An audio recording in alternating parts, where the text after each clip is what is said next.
Hi, my name's Matthew Pollock, chiropractor and applied kinesiologist for Savoy Health.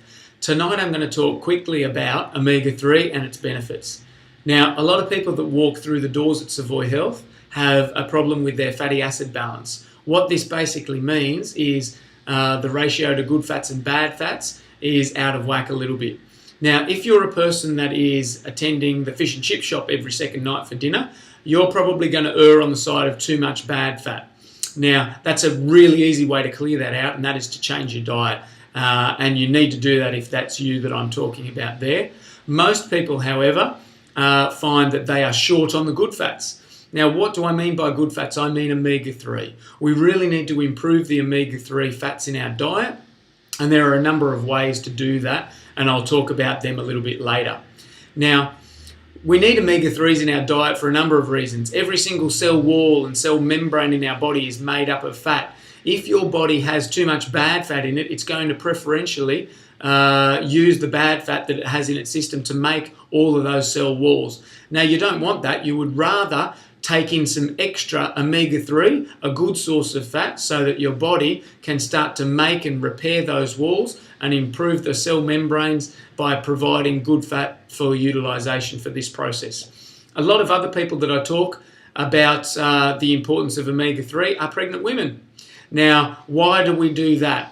Pregnant women, basically, once you start to develop the fetus, the first thing that usually is formed is the brain and the spinal cord tissue. Now, this ideally should have a high concentration of omega-3 fats. So when you're low in omega-3 fats yourself, of course the baby is going to get all of its nutrition from you. So quite often a mother is stripped away of her omega-3 fats by a developing baby. This gives a lot of women that scenario of the pregnancy brain that they describe, where they can't, driving somewhere, they get lost, they lose their keys, and a lot of women come in and talk to me about that. So once again, with this scenario, we're looking at improving and increasing that omega-3 so that this doesn't become a problem.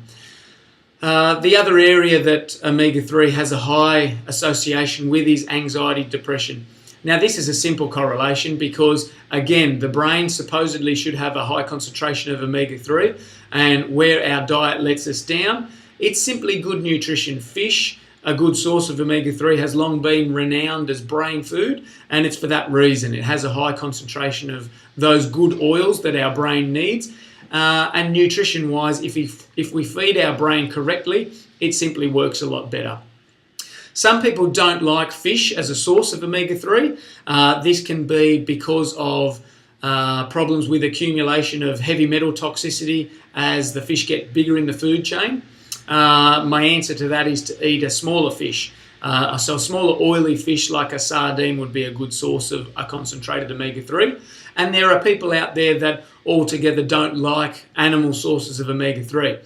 So far as plant-based sources of omega-3, you can look at green leafy vegetables, nuts, seeds, flaxseed, walnuts. All of those are excellent good oils for the body, and we can talk about those. It's pretty easy at Savoy Health to check whether your fatty acid balance is out of whack. We can do that very, very quickly, and we can recommend some sources of omega-3 for you as well. We don't like to forget about attention deficit disorder, things like that as well, which is another area where the brain can improve by supplying that with a higher concentrate of omega-3 if necessary for a short period of time. Okay, well, thank you very much for listening, and I hope it's been informative. We hope to see you soon at Savoy Health, and thank you very much. Bye-bye.